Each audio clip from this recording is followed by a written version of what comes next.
Bonjour, je m'appelle Marie-Josée Berbery, je suis ergothérapeute et propriétaire du CREP. Aujourd'hui, je vais vous parler des enfants qui ont une difficulté attentionnelle et organisationnelle lors de la période des devoirs. Alors, les principales causes possibles, ça pourrait être une diminution du tonus au tronc, ça pourrait être une diminution aussi de la proprioception du corps et aussi certaines particularités dans d'autres systèmes sensoriels. Ça pourrait être aussi qu'on a un poste de travail qui n'est pas adapté à la grandeur de l'enfant. Ça pourrait être un environnement aussi qui est trop stimulant visuellement ou auditivement, ou à l'inverse, qui ne l'est pas assez pour certains enfants. Et ça pourrait être aussi quand même un problème de perception visuelle ou auditive, ou un problème d'acuité visuelle et ou auditive aussi. Alors, on devrait penser à consulter un ergothérapeute ce type de difficulté quand ces difficultés-là, justement, interfèrent dans son cheminement scolaire de façon significative et que la période des devoirs est difficile. On devrait aussi consulter quand un enfant a l'impression qu'il ne comprend pas bien les consignes, il manque d'initiative et le parent a besoin d'expliquer beaucoup plus, de décortiquer, de simplifier et ça demeure quand même plus difficile qu'un autre enfant.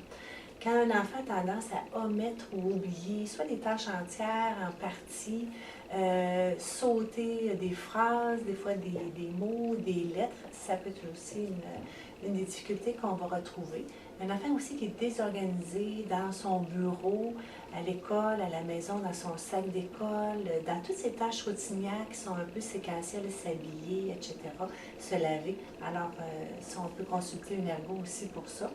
Je vous dirais aussi, quand un enfant a un problème évidemment de tonus, comme on dit tout à l'heure, de proprioception, ou au niveau de sa perception visuelle, ou au niveau des autres systèmes sensoriels, s'il a des particularités qui interfèrent dans son quotidien.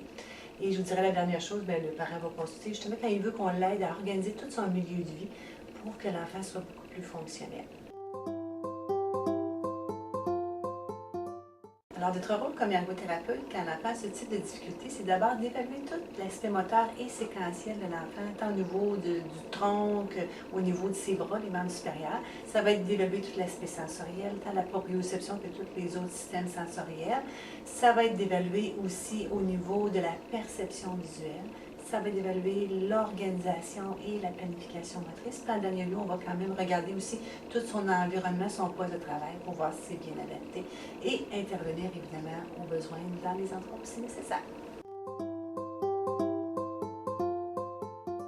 L'ergothérapeute va apporter à l'enfant et à sa famille à savoir comment on peut ajuster tout son milieu de vie, tant au niveau moteur et sensoriel, que d'ajuster aussi également toutes les demandes et les explications qu'on va faire à l'enfant et s'assurer de cette façon-là qu'il va bien comprendre les consignes et va être capable de faire une bonne exécution de la tâche. Alors, selon les résultats qu'on aura obtenus à l'évaluation, on peut avoir à travailler le tonus au tronc, on peut avoir à travailler toutes les activités de séquence, on peut avoir aussi à travailler tous les systèmes sensoriels.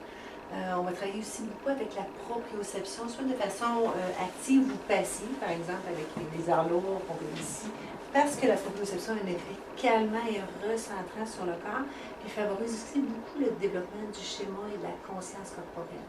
On va travailler aussi beaucoup avec des stimulations, les bonnes stimulations vestibulaires selon l'enfant. Et encore là, ça va venir soit pour lui permettre de se recentrer ou plutôt le mettre en éveil pour être bien disposé au niveau des apprentissages.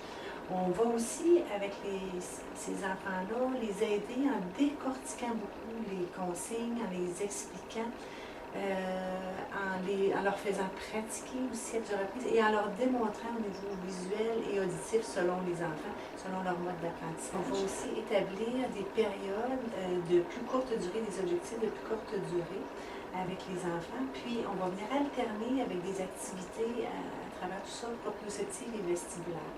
On va adapter évidemment tout le poste de travail.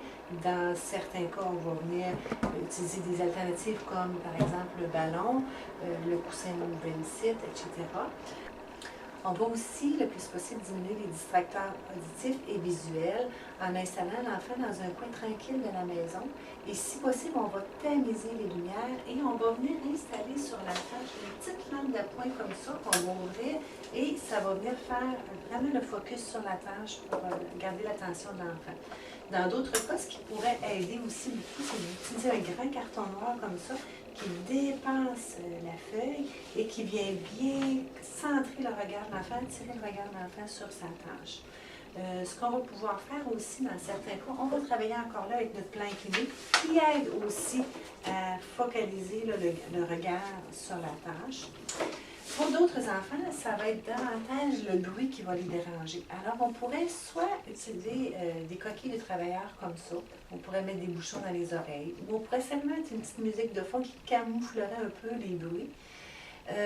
Pour d'autres enfants qu'on a besoin de calmer davantage, on va mettre une musique qui est, bon, évidemment, surtout instrumentale, qui va être très, très douce et qui va les calmer. Alors que pour d'autres enfants qu'on sent fatigués, qui ne sont pas tout à fait là, on va utiliser une musique évidemment instrumentale aussi, mais beaucoup plus stimulante pour les mettre en éveil. L'autre chose aussi qu'on pourra faire avec les enfants qui ont des problèmes au niveau de l'attention et de l'organisation, on va travailler des pictogrammes ou avec un aide-mémoire séquentiel de toutes les séquences de ce que l'enfant a à faire. Alors, ça va l'aider beaucoup à s'organiser.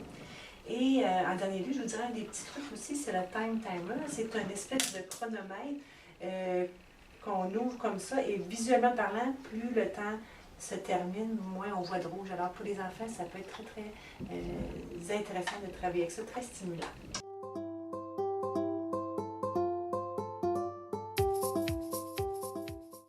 Alors, quelques petits trucs simples pour les parents.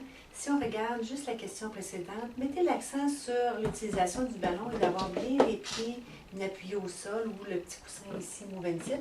Et aussi, surtout, d'utiliser la lampe d'appoint, le carton noir et aussi le plan clinique. Ce sont tous des petits trucs qui vont grandement faciliter la période des devoirs.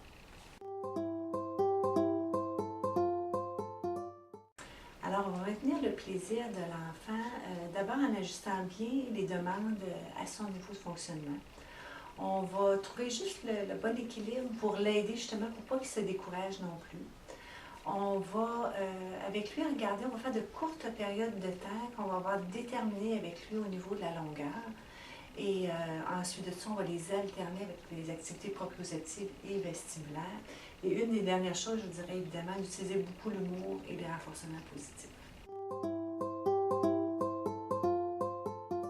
Alors, le parent, face à ces difficultés-là, devrait être indulgent et compréhensif parce que dans la majorité des cas, ce n'est pas une question de caprice de la part de l'enfant ou de manque d'intérêt. Et une bonne attitude est encore d'utiliser beaucoup l'humour et le renforcement positif. Alors, si vous êtes inquiet pour vos petits, venez nous voir en ergothérapie. Merci de votre écoute et au plaisir.